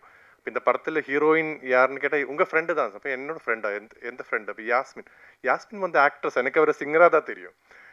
ஏன்னா அவரோட நிறைய கவர் சாங்ஸ் எல்லாம் நிறைய முன்னாடி கேட்டிருக்கு. அப்போ ஒரு ஆக்ட்ரஸ்ன்னு சொன்னது ஃபர்ஸ்ட்டில் எனக்கு ரொம்ப இன்ட்ரெஸ்டிங்காக இருந்தது. அப்புறம் படம் பார்த்த பிறகு எனக்கு ரொம்ப பிடிச்சிருச்சு. எல்லாரோட ஆக்டிங்கும் ரொம்ப பிடிச்சிருச்சு. இன்னொரு விஷயம் சொல்ல வேண்டியது, இந்த ஸ்கோர் மேபி படத்தோட கூட படம் மேக்ஸிமம் டைம் பார்த்தது வந்து director, editor and maybe music டைரக்டராக இருக்கலாம். அப்போது ஒரு ஆளை பற்றி பேசணும், நம்ம எடிட்டர் லாரன்ஸ் சார். அவர் இந்த படத்தை வந்து ரொம்ப கிறிஸ்பாக எடிட் பண்ணியிருக்கு. அதுதான் எனக்கு மியூசிக் பண்ணும்போதும் மியூசிக்கான ஸ்பேஸ் கரெக்டாக இருந்தது. அதுக்கப்புறம் அவரோட எடிட்டிங் வந்து எந்த சீனுமே வந்து நமக்கு லேக் இருக்கிற மாதிரி ஃபீல் ஆகலை. இப்போ அதுக்கு வந்து அவரோட கான்ட்ரிபியூஷன் ரொம்ப அதிகமாக இருக்குது. அப்போது February 6th இந்த படம் ரிலீஸ் ஆகும்போது எல்லாரும் பார்த்து எல்லாருக்கும் பிடிக்கும்னு நினைக்கிறேன். Thank you very much. எத்தனை ஃப்ரெண்ட்ஸ் சார் இருக்காங்க? நீங்கள் அஸ்மின் சொன்னோடனே யாருன்னு கேட்டிங்களாமே. Okay, nice. ஸோ அவரோட ஒர்க்கு உண்மையாலுமே பயங்கர இம்ப்ரெசிவ் சார். ஸோ நான் படம் ஆரம்பிக்கிறதுக்கு முன்னாடி நான் உங்ககிட்ட சொன்ன மாதிரி டெக்னீஷியன்ஸ் வெரி இம்பார்ட்டண்ட். அதில் 2 மெயின் டெக்னீஷியன் நான் வந்து சொல்லிக்கிட்டே இருப்பேன். அஃப்கோர்ஸ் எல்லா டெக்னீஷியனும் இம்பார்ட்டன்ட் தான், யாரும் தப்பாக நினச்சிக்காதீங்க. எனக்கு எடிட்டிங் அண்ட் மியூசிக் தான் ஒரு படத்துக்கு ரொம்ப இம்பார்ட்டன்ட், நான் ஸ்ட்ராங்காக நம்புவேன். ஆல்மோஸ்ட் மியூசிக் டைரக்டருக்கு அப்படின்றதுக்கான ஒரு லைம்லைட் எப்பயுமே இருந்துகிட்டே இருக்குது, ஒரு அட்டென்ஷன் இருந்துகிட்டே இருக்குது. பட் எடிட்டருக்கு அது இல்லையோ அப்படின்ற மாதிரி எனக்கு ஒரு ஃபீல் இருக்குது. ஆனால் ஒரு படத்துக்கு ரொம்ப ரொம்ப இம்பார்ட்டண்ட் எடிட்டர் தான். ஆனால் அவங்க எப்பயுமே வந்து திரைக்கு பின்னாடியே இருந்துடுறாங்க. பட் நம்ம படத்துக்கு வந்து அந்த வேலையை ரொம்ப சீரும் சிறப்பாக பண்ணது வந்து editor Lawrence Kishore sir. Very very talented. அவர் ஒர்க் பண்ணுற ஸ்டைலு, ஸ்பீடு எனக்கு ரொம்ப பிடிக்கும். நான் அந்த படத்தோட ஒரு போர்ஷன் ஆஃப் எடிட் மட்டும் நான் உட்காந்துருந்தேன் ஃபைனல் படம் பார்க்கும்போது. அப்போ பார்த்துட்டே இருக்கும்போது, சார் இந்த இடத்துல ஒரு 10 seconds லேக் இருக்குது அப்படின்னு அதை 2 seconds ரிமூவ் பண்ணுவார். அந்த அளவுக்கு பயங்கர டேலண்டான எடிட்டர். இந்த படம் நான் ஆரம்பித்து ஃபஸ்ட்டு ஒரு 2-3 நாள் ரொம்ப புவராக தான் பெர்ஃபார்ம் பண்ணியிருந்தேன். அது எனக்கே தெரியும். அதை எடிட் பண்ணி பார்க்கும்போது டேரக்டர்கிட்ட சொல்லிட்டே இருப்பேன், சார் அது ரொம்ப புவராக இருக்குது, மேபி நம்ம ரீஷூட் பண்ணணும் அப்படின்னு. பட் அந்த செலவு எனக்கு வைக்காமல் அந்த சீனை எடுத்து படத்தை டிஸ்டர்ப் பண்ணாமல் எடிட்டர் எனக்கு ஹெல்ப் பண்ணிட்டாரு. அந்த மாதிரி எனக்கு நிறையா பண உதவி பண்ண Lawrence Kishore sir, please come on to the stage. அவர் ரீசெண்டாக இப்போ ஸ்டேட் அவார்டு வாங்கினதுக்கு hearty wishes from Red Label team sir. எல்லாருக்கும் வணக்கம். எல்லாம் நல்லா பேசிட்டீங்க. நான் எதுவுமே ப்ரிப்பேர் பண்ணல இன்றைக்கி. ஏன்னா நம்ம லாஸ்ட்டு ப்ரெஸ் மீட்லேயே நான் சொல்ல வேண்டியது எல்லாமே சொல்லிட்டேன். பட் இருந்தாலும் again thank you so much sir. Producer, actor, இன்னைக்கு ஆங்கர். சார் பல ரூபம் எடுப்பார், எல்லாத்துலேயும் பர்ஃபெக்டாக பண்ணுறாரு. ஏதோ ப்ரொஃபஷனல் ஆங்கர் மாதிரி ஆங்கர் பண்ணிட்டு இருக்காப்புல. ஸோ வாழ்த்துக்கள் சார். அவரோட கான்ஃபிடன்ஸ் லெவல் எனக்கு எப்போவுமே ரொம்ப பிடிக்கும். நான் லாஸ்ட் டைம் நிறைய சொன்னேன், அவர் படத்தை இந்த டைமில் எடுத்து முடிச்சார், இந்த டைமில் ரிலீஸ் பண்ணணும்னு பிளான் பண்ணார். இப்போ Feb 6th ரிலீஸ்க்கு வந்துருச்சு. So congratulation sir. And as a ப்ரொடியூசராக ஒரு டெக்னீஷியனுக்கு எவ்வளோ ரெஸ்பெக்ட் பண்ணணுமோ அதோட அதிகமான லெவலில் ஒரு டெக்னீஷியன் ரெஸ்பெக்ட் பண்ணுற ஒரு ஆக்டர் அண்ட் ப்ரொடியூசர். அண்ட் சம்பளமாகவும் இருக்கட்டும் சரி, எல்லா விதத்துலேயும் ரெஸ்பெக்ட் பண்ணி நம்மளுக்கு நல்ல ஒரு அங்கீகாரத்தை கொடுக்குறாப்புல. So thank you so much. And நான் இப்படியே லைனாக வந்துடுறேன். மோகன் அண்ணா என்னோடய காலேஜ் சீனியரு. அண்ணாவும் அக்காவும் எனக்கு ரொம்ப க்ளோஸ் ஃப்ரெண்ட்ஸ் அப்பத்துலேருந்து, காலேஜ் படிக்கும் போதுலேருந்து. அண்ட் நான் ஃபஸ்ட்டு ஒரு ஆல்பம் மியூசிக் வீடியோ காலேஜ் படிக்கும் போது எடுத்தேன். அதுக்கு அண்ணா தான். அப்போ நான் அண்ணாட்ட கேட்டேன், அண்ணா இந்த இது மட்டும் ஒரு சாங் மட்டும் எழுதி கொடுத்தீங்கன்னா, ஏதோ ஒரு மாற்றம் அந்த பாட்டு பேர்னா நீங்கள் தான் எழுதி கொடுத்தீங்க. So thank you so much. அண்ணா ஒரு லக்கி சாம், எந்த படத்தில் இருக்காரோ அந்த படம் hit. And Pon Parthiban sir again அவர் அடுத்த ஒரு ஒரு லக்கி சாம் அவர் எந்த படம் பண்ணுறாரோ அந்த படம்லாம் ஒரு ஹிட்டு கண்டென்ட்டில் தான் இருக்கும். So thank you sir. And Kailash brother wonderful. நான் மியூசிக் ஒரு டெம்ப் மியூசிக் எப்பவுமே இது பண்ணும்போதே ஒரு ஸ்கோரில் வச்சுட்டு தான் இது சீன் ரெஃபரன்ஸே காட்டுவேன்.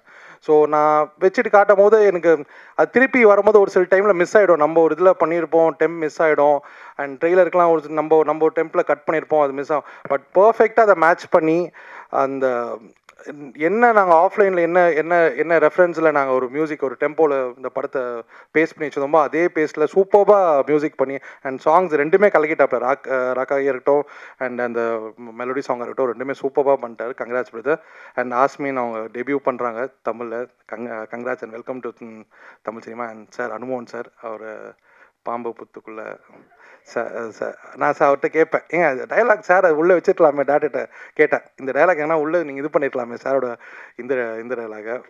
பட் ஆனால் மிஸ் ஆயிடுச்சு. Thank you sir. அண்ட் மாஸ்டர் நான் எதுவும் பிளான் பண்ணிலாம் தூக்கல மாஸ்டர். அவங்க வந்து ஃபுட்டேஜ் அவ்வளோதான் இருக்குன்னு நினச்சி நான் வந்து சரி ஓகே இந்த தடவை கேப்பாக இருக்கேன்னு சொல்லிட்டு ஒரு சீனை ட்ரிம் பண்ண வேண்டியது. ஸோ அதை தூக்கி ஒரு மாண்டேஜ் சொல்லிவிட்டேன். ஸோ நெக்ஸ்ட் டைம் என் மேலே எந்த தப்பும் இல்லை, நீங்கள் என் மேலே கோவப்படாதீங்க. And art director brother congrats. And finally என்னோட டேரக்டர் என்னோட நண்பன் ரொம்ப சூப்பராக அவரோட எஃபர்ட் வந்து எப்பவுமே 100% போடுவார். ஸோ எல்லாத்தையுமே எது பண்ணாலும் 100% போடுவார். ஸோ இதில் அதே மாதிரி தான் ஒர்க் பண்ணியிருக்காரு ஃப்ரம் த டே 1 to இவரை மாதிரி ஒரு கூலான ஒரு டேரக்டர் நீங்கள் பார்க்கவே முடியாது. என்ன ஆனாலும் அமைதியாக சாந்தமாக ஒரு பாட்டுன்னு இருப்பாப்புல.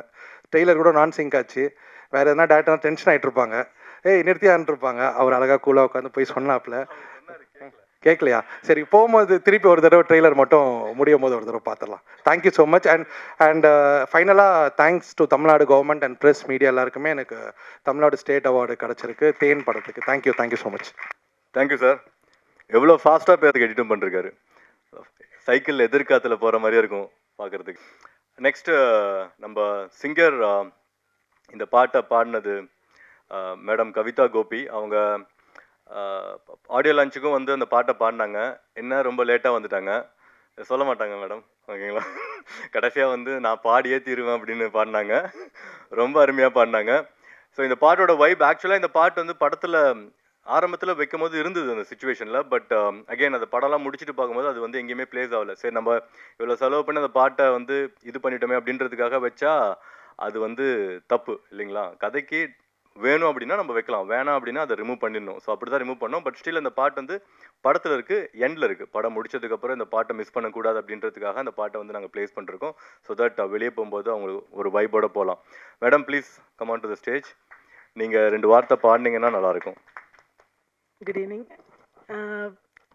இந்த பாட்டு வந்து ஃபர்ஸ்ட் எனக்கு காண்டாக்ட் பண்ணது மோகன் சார். அண்ட் ஆடியோ லான்ச் போது அவர் வரல, பட் அவர் மூலியமாக தான் இந்த பாட்டுக்குள்ளே நான் வந்தேன். அண்ட் ஃபர்ஸ்ட் டைம் ஆஃப்டர் தாரத்தப்பட்ட இந்த பாட்டுக்காக இந்த படத்துக்குள்ளே வந்தது. ப்ளஸ்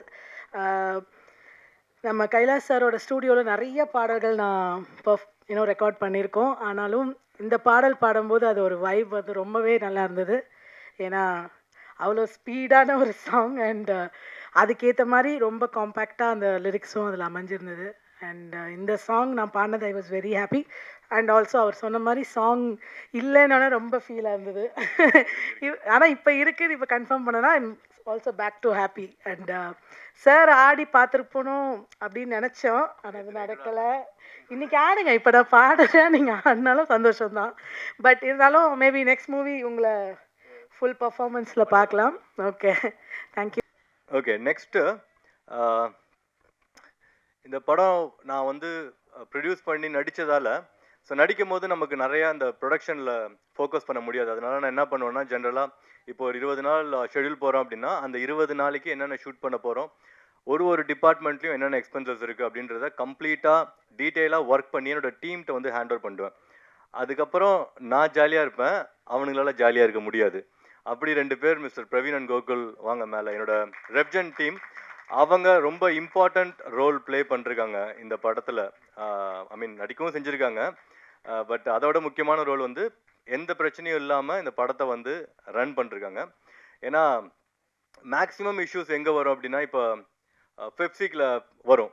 ஆரம்பத்தில் வந்துச்சு எங்களுக்கு. எப்படி வந்துச்சு அப்படின்னா, நாங்கள் படம் ஆரம்பித்து கண்டினியூஸாக வந்து ஒரு கால் வந்துட்டே இருக்குது, இந்த மாதிரி நீங்கள் இது வைக்கல அது வைக்கலன்னு சொல்லிட்டு. எங்களுக்கு தெரியல, நாங்கள் போகிறோம், ஒரு படம் எடுப்போம், வருவோம் அப்படின்னு ரொம்ப சிம்பிளாக நினச்சிட்டா அது ஒரு சின்ன விஷயந்தான்.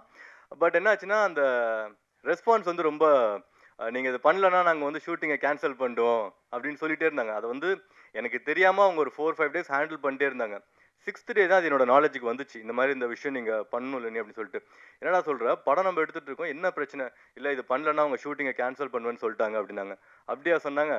அவங்க வேணாம், நானே ஷூட்டிங்கை கேன்சல் பண்ணுறேன், ஷூட்டிங்கை கேன்சல் பண்ணிட்டேன். 6th டே பேக்கப் பண்ணிவிட்டு அதுக்கப்புறம் நாங்கள் அந்த ஃபார்மாலிட்டிலாம் கம்ப்ளீட் பண்ணிவிட்டு 1 வீக் கழிச்சு தான் திருப்பி நாங்கள் ரெஸ்யூம் பண்ணோம் அந்த ஒர்க்கை. அந்த அந்த 6th டே வந்து ஒரு ஷூட் கேன்சல் பண்ணால் அதில் ஒர்க் பண்ணவங்களுக்கு அந்த மென்டாலிட்டி எப்படி இருக்கும் அப்படின்றது அங்கே ஒர்க் பண்ணவங்களுக்கு தான் தெரியும். அதில் ரொம்ப அஃபெக்ட் பண்ணது நம்ம டைரக்டர் தான். ஏன்னா அது சாதாரண விஷயம் இல்லைங்களா, அது படம் ஃபர்தராக ப்ரொசீட் ஆகுமா இல்லையா அப்படின்ற மாதிரி ஒரு டவுட்லேயே வந்து அது நடந்தது. பட் நான் கான்ஃபிடென்ட்டாக இருந்தேன், ஒரு விஷயம் எடுத்தால் அதை வந்து 100% பண்ணணும் அப்படின்றது. அதில் எனக்கு ரொம்ப சப்போர்ட் பண்ணது இவங்க 2 பேர். அது இல்லாமல் இங்கே ஜவஹர் அண்ட் உதய் அப்படின்னு 2 பேர் இருக்காங்க. அவங்க தான் டெய்லிக்கும் காலையிலேருந்து நைட் வரைக்கும் எல்லா வேலையும் பண்ணுறது, பைக் எடுத்துகிட்டு உள்ளே போய் வாங்குறது, ஷூட்டிங்கை வந்து தடங்கள் இல்லாமல் பண்ணுறதுக்கு இவங்க 4 பேரும் ரொம்ப இம்பார்ட்டண்ட். அது மெயினாக என்னோட CEO mister Praveen and manager Gokul, இவர் தான் என்னோட பர்சனல் ட்ரெயினரும் கூட. ஏன்னா நான் அவரை மாதிரி இருந்தேன் 95 கிலோவில், அவர் என்னை வந்து கம்மியாக்கிட்டார். 2 வார்த்தை பேசுகிறீங்களா? ஓகே, நானே பேசிட்டேன். ஓகே, அண்ட் நெக்ஸ்ட் நம்ம ஒரு டைரக்டரை பற்றி சொல்லிடலாம். ஸோ நம்ம படத்தில் வந்து நாங்கள் செப்டம்பர் 2023 ஸ்டோரி டிஸ்கஷன் ஸ்டார்ட் பண்ணோம். அதுக்கப்புறம் பவுண்டட் ஸ்கிரிப்ட் ரெடி பண்ணுறதுக்கு ஆல்மோஸ்ட் ஜான் ஆகிடுச்சு. அந்த பவுண்டட் ஸ்கிரிப்ட் ரெடி பண்ணி பிரிண்ட் பண்ணி டேபிளில் வச்சுட்டு அதுக்கப்புறம் தான் நாங்கள் டேரக்டரை வந்து சூஸ் பண்ணோம் ஜான் 2024. ஸோ அவர் செலெக்ஷன் க்ரைட்டீரியா இஸ் ரொம்ப சிம்பிள். 10 மணிக்கு வர சொன்னோம், ஷார்ப்பாக 10 மணிக்கு வந்தார். அதுக்கு முன்னாடி நாங்கள் சொன்ன முக்கால்வாசி டேரக்டர் வரலாம் ஆன் டைம். ரொம்ப டெய்லாம் இல்லை, ஒரு 5 மினிட்ஸ் லேட்டாக வந்தாங்க. பட் அதுவுமே தப்பு இல்லையா, இவர் ஆன் டைம் வந்தார், அதனால அவர் செலக்ட் பண்ணிட்டோம். அவர் ஒர்க் பண்ணது அது என்ன அப்படின்றதெல்லாம் நான் ரிவ்யூ பண்ணவே இல்லை. பார்க்கும்போது இவர் பண்ணிவிடுவார்னு ஒரு கான்ஃபிடென்ட் வந்தது. அந்த மாதிரி படம் முடிஞ்சிருச்சு. 5 நாளில் ரிலீஸ் வரைக்கும் கொண்டு வந்து விட்டுட்டாரு. நிறையா ஸ்ட்ரகிள்ஸ் இருந்தது ஷூட் டைமில். எனக்கும் அவருக்கும் கான்ஃப்ளிக்ட், டீமுக்கும் அவங்களுக்கும் ஜென்ரலாக நடக்கிறது தான். பட் அது எல்லாமே வந்து அதை பொறுத்துக்கிட்டு அந்த படம் அவுட் நல்லா வரணும் அப்படின்னு ஒரு டீமாக இவங்களும் சரி அவங்களும் சரி அதை ஒர்க் பண்ணி அதை ஒரு ப்ராடக்டாக கொண்டு வந்து இப்போ உங்களுக்கு ப்ரெசென்ட் பண்ணுறதுக்கு நாங்கள் ரெடியாக இருக்கோம். Sir please come sir. நன்றி ப்ரெஸ் அண்ட் மீடியா, உங்கள் எல்லாருக்கும் நன்றி. நான் நிறைய பேச விரும்பல, என்னென்னா எல்லாரை பற்றியும் நான் நிறைய பேசிட்டேன், நிறைய நன்றி சொல்லிட்டேன். February 6 red label movie release ஆகுது. உங்கள் எல்லாரோட சப்போர்ட் வேணும். அப்கமிங் டீம், அப்கமிங் ஆர்டிஸ்ட், அப்படி உங்களுக்கு தெரியாது இந்த படம் பார்க்கும்பொழுது ஒரு நீட்டான ப்ரெசன்டேஷனாக இருக்கும். உங்கள் எல்லாருக்கும் படம் பிடிக்கும் நான் நம்புகிறேன். நீங்கள் பார்த்துட்டு உங்களோட சப்போர்ட் பண்ணுங்கள் பஸ். எல்லாருக்கும் நன்றி சார். Thanks sir. இவ்வளோ கம்மியாக பேசுவீங்கன்னு எதிர்பார்க்கல சார், நன்றி. ஸோ அண்ட் தென் அடுத்த செலிபிரிட்டி நம்ம இன்வைட் பண்ணுறதுக்கு முன்னாடி ஒரு 2 விஷயம் நான் ப்ரொடியூசராக எக்ஸ்பீரியன்ஸ் பண்ணதை வந்து உங்கள் கூட ஷேர் பண்ணிக்கணும் அப்படின்னு நினைக்கிறேன். நீங்கள் நினைக்கலாம் ஆல்ரெடி நிறையா சொல்லிட்டேப்பா அப்படின்னு சொல்லிட்டு, இன்னும் கொஞ்சம் இருக்குது. இந்த மெயினாக இந்த ப்ரொடியூசராக இந்த எக்ஸ்பீரியன்ஸ் இருக்குது இல்லைங்களா. இப்போ ஒரு படத்துக்கு வந்து நம்ம ஒரு 5 கோடி ரூபா செலவு பண்ணுறோம் அப்படின்னு வச்சுக்கோங்களேன். அதில் ஆக்சுவலாக எவ்வளோ ட்ரூ எக்ஸ்பென்ஸ் அப்படின்னா ஒரு 10 to 15% வந்து எக்ஸ்பென்ஸில் வராது. அது எங்கே போகுது அப்படின்னா கமிஷன்னு இங்கே ஒன்று இருக்குது. உங்கள் எல்லாத்துக்கும் தெரியுமா? தெரியாதா? தெரிஞ்சுக்கோங்க. அதில் போகுது. அது வந்து எனக்கு தெரியும். இப்போ ஃபார் எக்ஸாம்பிள் நான் ஃபஸ்ட்டு வந்து இந்த 4 ஷெடியூலுக்கு வந்து நான் 4 யூனிட்டை சேஞ்ச் பண்ணேன். அந்த 4 யூனிட்டில் ஃபஸ்ட் யூனிட்டுக்கு நான் வந்து 1 லட்சம் பே பண்ணுறேன் அப்படின்னா 2வது யூனிட்டுக்கு திருப்பி நான் எடுக்கும் போது சேம் கேமரா, சேம் லைட், எல்லாமே சேம் எக்யூப்மெண்ட் 90,000 பே பண்ணுறேன். அதுக்கு அடுத்தது 80,000 பே பண்ணுறேன். அதுக்கப்புறம் 70,000 பே பண்ணுறேன். சேம் எக்யூப்மெண்ட் தான் எல்லாமே. ஆனால் ப்ரைஸ் ஏன் ஒரு டிஃப்ரென்ஸ் அப்படின்னா மிடில் மேன் கமிஷன்ஸ் வந்து நிறையா போகுது. அது வந்து கொஞ்சம் இந்த யூனியன்ஸ்லாம் சேர்ந்து கண்ட்ரோல் பண்ணாங்கன்னா ப்ரொடியூசருக்கு இன்னும் கொஞ்சம் பெனிஃபிட்டாக இருக்கும். ஏன்னா எல்லாரும் சேலரி வாங்குறாங்க இல்லையா, சேலரி வாங்கினதுக்கப்புறம் எதுக்கு அந்த கமிஷன்? ஸோ சங்கர் சாருக்கு ஒரு ரெக்வஸ்ட், கவர்மெண்ட்டில் வாங்குற லஞ்சம் மட்டும் இல்லை சார், இதையும் சேர்த்து ஏதாவது படத்தில் காமிங்க, எஃபெக்டிவாக இருக்கும். ஓகே, ஸோ அந்த மாதிரி எல்லாத்துலேயுமே இருக்குது சார். ஆக்சுவலாக உங்கள் எல்லாத்துக்கும் தெரியும்னு நினைக்கிறேன். இதை நான் வாய்ஸ் அவுட் பண்ணணும்னு நீங்கள் நினைக்கிறேன். அதனால யூனியன்ஸ் நான் ஆல்ரெடி இவர் நம்ம பெப்சி யூனியன் தலைவர் அவர்கிட்ட ஒரு தடவை பேசினேன். இதை பற்றி இல்லை, ஜென்ரலாக பேசினேன். ரொம்ப நல்ல மனுஷன் அவர். ஸோ அவரோட பார்வைக்கு இந்த வீடியோ போச்சு அப்படின்னா அவர் இது கொஞ்சம் இன்வால்வ் பண்ணி ப்ரொடியூசர்ஸ் புது ப்ரொடியூசர்ஸ் நிறைய பேர் வராங்க இல்லையா, எல்லாருமே சொல்லுவாங்க புது ப்ரொடியூசர்லாம் வந்து அவங்கள நம்ம என்கரேஜ் பண்ணணும் அப்படின்னு சொல்லிட்டு. அந்த கல்ச்சர் இங்கே இருக்கான்னு கேட்டால் எஸ் இருக்கு, பட் நாட் டு எக்ஸ்டென்ட். ஒரு சர்டன் லிமிடேஷன்ஸ் இருக்குது. இந்த மாதிரி விஷயங்கள்லாம் கொஞ்சம் கண்ட்ரோல் ஆச்சுன்னு வச்சுக்கோங்களேன், படத்துக்கு வந்து இன்னும் எஃபெக்டிவாக செலவு பண்ணலாம். இப்போ நான் உங்களுக்கு வந்து ஒரு அமௌண்ட் பே பண்ணுறேன், இப்போ நீங்கள் வேலை செய்கிறீங்க, நான் உங்களுக்கு ஒரு காசு தரேன் அப்படின்னா, உங்களுக்கு நான் 100 ரூபா தரேன் அப்படின்னா அந்த 100 ரூபா உங்களுக்கு தான் வரணும், வேற யாருக்கும் அதில் பாதி போகக்கூடாது. ஏன்னா அவங்க வேலை செய்கிறதுக்கும் உங்களுக்கு நான் காசு தரேன். ஓகே, ஸோ இந்த மாதிரி விஷயங்கள்லாம் கொஞ்சம் கண்ட்ரோல் பண்ணுங்கள் சார், இன்னும் எஃபெக்டிவாக படம் பண்ணலாம். நெக்ஸ்ட் படம் பண்ணும்போது எனக்கு கொஞ்சம் ஹெல்ப்ஃபுல்லாக இருக்கும். நான் விட மாட்டேன், நான் கண்டிப்பாக நெக்ஸ்ட் படத்தில் இன்னும் இறங்கி, ஏன்னா இதுவே எனக்கு எப்படி தெரிஞ்சுது, ஃபஸ்ட்டு யூனிட் பார்க்கும்போது எதுக்குடா கமிஷன் பே பண்ணுறீங்கன்னு சொல்லி நான் ஸ்டாப் பண்ணேன். பட் அது கடைசி வரைக்கும் அது வந்துட்டே தான் இருக்குது. என்னன்னா அமௌண்ட் கம்மியாகுது, பட் அது போயிட்டே தான் இருக்குது. மேபி அவங்க ஒர்க்கை கண்டினியூ பண்ணுறதுக்காக அது பண்ணுறாங்களா என்னன்னு தெரியல. இது ரொம்ப நார்மலைஸாக இருக்குது. இப்போ லஞ்ச் எப்படி நார்மலாக இருக்குது, அந்த மாதிரி இதுவும் வந்து நார்மலாக இருக்குது. இது நார்மல் விஷயம் கிடையாது, this is an abnormal thing. ஏன்னா இதில் இருக்கிற ஒரு ரூபாயும் நான் ரொம்ப கஷ்டப்பட்டு சம்பாரிச்ச காசு, 10-15 வருஷமா. அது அவ்வளோ ஈஸியாலாம் நான் வந்து விட்டுற மாட்டேன், ஈஸியாக எடுத்துகிட்டு போங்க அப்படின்னு சொல்லிட்டு. ஸோ நெக்ஸ்ட் படத்தில் நான் இன்னும் ஸ்ட்ரிக்டாக இருப்பேன், ட்ரூ கார்ப்பரேட் காட்டுறேன். ஓகே, ஸோ ரொம்ப சீரியஸாக போயிடுச்சுல, நம்ம அப்போ ஃபன்னாக மாற்றலாம். ஃபன்னுனாலே ஒருத்தர் இருக்காரு சார், உங்களை தான் பாம்பு பொத்துக்குள்ள கையை விட்டது. ஆனால் அதெல்லாம் 5ஆம் தேதி வரைக்கும் தான், அதுக்கப்புறம் அவரை யாருமே அப்படி கூப்பிட மாட்டாங்க. அது ஏன் அப்படின்னு அவரே சொல்லுவார். எங்கள் படத்தில் ரொம்ப இம்பார்ட்டன்ட் ரோல் பண்ணிருக்காரு, நம்ம படத்தில் ரொம்ப இம்பார்ட்டன்ட் ரோல் பண்ணிருக்காரு. அதை விட ரொம்ப முக்கியமான விஷயம் என்ன அப்படின்னா, எங்கள் கூட ப்ரொமோஷனுக்கு நாங்கள் கூப்பிடும் போதெல்லாம் வந்தார். ஒரு நாளைக்கு 10-15 இன்டர்வியூ. அந்த வயசு இல்லை சார், சாரி தள்ளாத வயசுன்னு சொல்லலை நான், வயசு இல்லை, இந்த வயசுலையும் காலையிலேருந்து சாயங்காலம் வரைக்கும் எங்கள் கூட இருந்து அந்த மாதிரி ஒரு கோஆப்ரேஷன் வந்து நான் சத்தியமாக எதிர்பார்க்கல சார் உங்ககிட்ட இருந்து. I am very happy. உங்களை நம்ம படத்தில் பண்ணதுக்கும், நீங்கள் அவரோட முக்கியமான சீன் வந்து சார் இவர் தான் எடுத்தது சார் ஃபஸ்ட்டு அந்த சீனை. நான் அப்புறம் ஃபைட் பண்ணி வைக்க சொன்னேன், நீங்கள் வரும்போது கேளுங்க அந்த சீனை, ரொம்ப இம்பார்ட்டன்ட் சீன் அது. அதை பற்றி அவரே சொல்லுவார். சார் மிஸ்டர் அன்மோகன் சார் ப்ளீஸ். மீடியா நண்பர்கள் அனைவருக்கும் வணக்கமுங்க. அதாவது சினிமாவுடைய வெற்றிக்கு, ஒரு படம் வெற்றி அடையணும் அப்படின்னா அதுக்கு முன்னோட்டம் விடுறது அப்படின்றது நீங்கள் தான். ஏன்னா உங்கள் கையில் தான் இருக்குது. உங்கள் விமர்சனங்களை பொறுத்து தான் தியேட்டரில் க்ரௌடு கூடிகிட்டே போகும். நிச்சயமாக இந்த படம் பார்த்ததுக்கு பிறகு ப்ரிவியூ எப்போ போடுறீங்க உங்களுக்கு? 5ஆம் தேதி பார்த்துட்டு நிச்சயமாக உங்களுக்கு பிடிக்கும். விமர்சனங்களும் நல்லா எழுதுவீங்க, நம்பிக்கை இருக்குது. இந்த படத்தை பொறுத்த வரைக்கும் டோட்டல் யூனிட்டுக்கே நான் நன்றி கடன் பட்டவன். காரணம் சினிமா என்பது எப்போ முதல் ஆரம்பித்தாங்களோ அந்த சினிமாவை எப்படி எடுக்கணுங்கிற ஒரு வரைமுறை இருக்குது. அந்த வரைமுறையை ஃபாலோ பண்ணவர் தான் இந்த ப்ரொடியூசர். அதான் அந்த காலத்தில் சினிமா ஆரம்பிக்கிறது முதல்ல கதையை தான் செலக்ட் பண்ணுவாங்க. ஒரு தயாரிப்பாளர் கதையை கேட்பார், பணம் போடுறவர் முதல் கதையை கேட்பார். இந்த கதை அவருக்கு பிடிச்சதுன்னா இந்த கதைக்கு யார் திரைக்கதை வசனம் எழுதுனாலும் அடுத்த ஆளை பிடிப்பாங்க. கதை ரெடி ஆகுது, திரைக்கதை வசனம் எழுது யார் ரெடி ஆகுது. இப்போ இந்த 2 பேரும் ப்ரொடியூசரும் சேர்ந்து உட்காந்து இந்த கதையை திரைக்கதை எழுதும் 3 பேருமா சேர்ந்து இந்த கதையை யார் டைரக்ட் பண்ணால் நல்லாயிருக்கும். ஏன்னா லவ் ஸ்டோரியாக இருக்கலாம், ஃபேமிலி சப்ஜெக்டாக இருக்கலாம், ஆக்ஷன் மூவியாக இருக்கலாம், எது வேணாலும் இருக்கலாம். ஆனால் இதை யார் இயக்கினால் நல்லாயிருக்கும். அப்போ டைரக்டர் செலக்ட் பண்ணுறாங்க. ஆக கதை, திரைக்கதை வசனம், அதன் பிறகு இயக்குனர், இந்த 3 பேரும் சேர்ந்து ப்ரொடியூசர்கள் உட்காந்துட்டு தான் இந்த கதைக்கு யார் ஹீரோ, அப்புறம் இந்த கதைக்கு ஹீரோயின் யார், அப்புறம் சப்போர்ட்டிங் கேரக்டர் யார், இந்த குரூப் உட்காந்து டிசைட் பண்ணி தான் ஒரு படம் எடுப்பாங்க. இதுதான் ஃபார்முலாவாக இருந்தது. ஆனால் இன்றைக்கி சினிமா ஒரே ஒரு ஹீரோ சொன்னால் போதும், அவர் சொல்கிறது தான் கதை, அவர் சொல்கிறது தான் ஷார்ட்டு, அப்படி ஆயிடுச்சு. உங்களுக்கெல்லாம் தெரியும். உண்மையிலேயே நாங்கள்லாம் டைரக்ட் பண்ணும்போது எந்த ஹீரோவும் எந்த ஹீரோயினும் இன்டர்ஃபியர் ஆகவே மாட்டாங்க. நாங்கள் சொல்வதை மட்டும்தான் செய்வாங்க. அதனால் அந்த காலத்தில் படம் ஹிட்டு. இன்றைக்கி எல்லாத்துலேயும் மூக்கம் நுழைக்கிறது செல்ஃபிஷ்ஷு. என் சீன் நல்லா இருக்கும், நான் நல்லா இருக்கணும், இருக்கக்கூடாது. ஒரு திரைப்படம் என்பது எல்லாரையும் நம்பி, அந்த யூனிட்டியை நம்பி எடுக்கிறது தான் திரைப்படம். ஸோ செல்ஃபிஷை விட்டுறணும். நான் எந்த ஹீரோவாக இருந்தாலும் சரி, எந்த ஹீரோ தப்பாக நினச்சா எனக்கு இப்போ நான் கவலையப்பட மாட்டேன். எதற்கு சார், ஒரு படத்துடைய வெற்றி என்பது கதை தான்.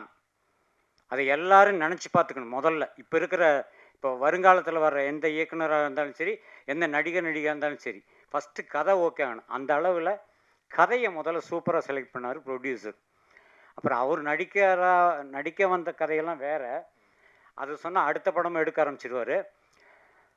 ரெண்டாவது, சுயநலமாக எனக்கு ஒரு சந்தோஷம். இங்கே இந்த வரியை நான் நோட் பண்ணல, இப்போ இங்கே பாடும் பொழுது தான் நோட் பண்ணேன். ரத்தனபுரின்னு ஒரு ஏரியா கோயம்புத்தூரில், அந்த பாட்டில் வரும். இந்த ரத்தனபுரியில் நிறைய சினிமாக்காரங்க சுற்றி திரிஞ்சிருக்கோம். கோயம்புத்தூர் ரத்தனபுரியில் அந்த ஏரியா தான் எங்கள் வீடு ஃபஸ்ட்டு. அதே ரத்தனபுரி ஏரியாவில் சுற்றி தெரிஞ்சவங்க சத்யராஜ் அவர்கள், சுந்தர் சி அவர்கள், ரகுவரன் அவர்கள், கோவை சரளா அவர்கள், ரஞ்சித் அவர்கள், இந்த மாதிரி அங்கே ஒரு குரூப்பே, ப்ரொடியூசர் கேஆர்ஜி அவர்கள், ப்ரொடியூசர் கே கோபிநாத் அவர்கள், இந்த மாதிரி ஒரு குரூப்பே அந்த ஏரியாவில் நிறைய அங்கேயே சுற்றி தெரிஞ்சவங்க தான். இது உண்மை. ஸோ எங்கள் ஊரில் நாங்கள் இருந்த ஏரியாவை பாட்டில் கொண்டு வந்ததுக்காக கவிஞருக்கு ரொம்ப நன்றி. அட கைதட்டுங்க, என்னங்க அது? இது கைதட்டெல்லாம் இப்போ கேட்டு வாங்க வேண்டியதாக இருக்குது. சரி, எனிஹவ், சினிமா என்பது திரையரங்குகள் பார்க்கணும், இதுதான் உண்மை. ஏன்னா ஒரு 120 ரூபா கொடுத்து ஒரு படத்தை தியேட்டரில் போய் பார்த்தா தான் இந்த படத்தில் இருக்கிற 120 பேருக்கும் சாப்பாடு, அவங்களால தான் சாப்பிட்றோம். ஆக ஒரு படத்துடைய வெற்றி மறுபடியும் அந்த 120 பேருக்கு ஒரு ஸ்டெப்பு மேலே போகிறதுக்கு இருக்குது. ஸோ காசு கொடுத்து பார்க்குறது அப்படிங்கிறது எவ்வளவு யோசிக்க வேண்டியதாக இருக்குது. ஏன்னா 4 பேர்கிட்ட கேட்குற அந்த படத்துக்கு போகலாமா வேணாமான்னு. அதுக்கு காரணம் விமர்சனங்களை பொறுத்து தான் அவனும் கேள்வி கேட்குறான். அடுத்தவங்ககிட்ட போய் படம் பார்த்துட்டு வந்தவன்கிட்ட எல்லாம் போய் கேட்பான், படம் மாப்பிள்ளை எப்படி இருக்கான்னு. ஆனால் நீங்கள் கொடுக்குற விமர்சனம் மட்டுமே ஒரு படத்தை கண்டிப்பாக சில்வர் ஜூபிலி கொண்டு போய் நிறுத்தும். அது உங்கள் கையில் தான் இருக்குது. நிச்சயமாக இந்த படத்தை நீங்கள் பார்க்கும் பொழுது நிச்சயமாக நல்லா தான் விமர்சனம் எழுதுங்க, நோ டவுட். பேசிக்காக நானும் ஒரு ரைட்டர் டைரக்டருக்கு தான் சொல்கிறேன். நிச்சயமாக அந்த படம் மாபெரும் வெற்றி. இந்த படம் தியேட்டருக்கு வரும்போது ரெட் லேபிள்ன்ற டைட்டில் வச்சுட்டு படம் பார்க்க வருவாங்க. படம் பார்த்து வெளியே வரும்பொழுது நிச்சயமாக ரசிகர்கள் இதுக்கு கொடுக்கப்படும் முத்திரை green green green green label, இதில் மாற்று கருத்து கிடையாது. இப்போ அவர் சொன்னார், என் படத்தில் ஒரு கேரக்டர், அதாவது எனக்கு முன்னாடி எனக்கு 2 பேர் இருந்தது. தமிழ்நாட்டுக்குள்ளே எங்கே போனாலும் சரி என்னை பார்த்தா அனுமோகன் யாருமே கூப்பிட மாட்டாங்க. யார் பார்த்தாலும் அப்புறங்க பாவம் பொத்து எப்படி இருக்கீங்கன்னு தான். 2வது டைலாக்கு, எனக்கு நீங்கள் தானே இந்த புறாவுக்கே பெல் அடிச்சதும்பாங்க. ஆனால் இந்த படம் வந்ததுன்னா அதை 2ஐயும் விட்டுட்டு வேறு மாதிரி கூப்பிடுவாங்க. என்னன்னு கேட்குறீங்களா? சிரிக்கக்கூடாது, ஆனால் சொன்னால் சிரிப்பீங்க. குஞ்சு, டே குஞ்சு. ஆர்வி உதயகுமாருடைய பிஏ வேணும், அவர் எம்எல்ஏ கேரக்டர் பண்ணிக்காரு. அவருடைய பிஏ நான் தான். குஞ்சப்பன் அப்படிங்கிற பேரை அப்பனை கட் பண்ணிவிட்டு அடிக்கடி என்னை கூப்பிட்ற பேர் அதுதான். குஞ்சப்பா இங்கே வா, என்றா குஞ்சு பண்ணுற நீ, இப்படியே பேசிகிட்டு இருப்பார். ஆக இனிமேல் என்னை பப்ளிக்கில் தமிழ்நாட்டில் 7ஆம் தேதி காலையிலேருந்து குஞ்சுன்னு தான் கூப்பிடுவாங்க. உண்மையிலே சொல்கிறேன், என் நெஞ்சு நிறைந்த வாழ்த்துக்கள். ஏன்னா ஒரு படத்தில் நடிக்கும் பொழுது ஒரு கேரக்டருடைய பெயரை உச்சரிக்கிற அளவுக்கு ஒரு வாய்ப்பை 3வது தரமாக கொடுத்துருக்காங்க இந்த யூனிட். அவர்களுக்கு என்னுடைய நன்றி. இந்த திரைப்படம் 2026 இந்த திரைப்படம் வெளிவந்ததுக்கு பிறகு நிச்சயமாக இந்த படத்தில் ஏதாவது ஒரு தேசிய விருது வாங்கியே தீரும். வாழ்த்துக்கள் வாழ்த்துக்கள் வாழ்த்துக்கள்.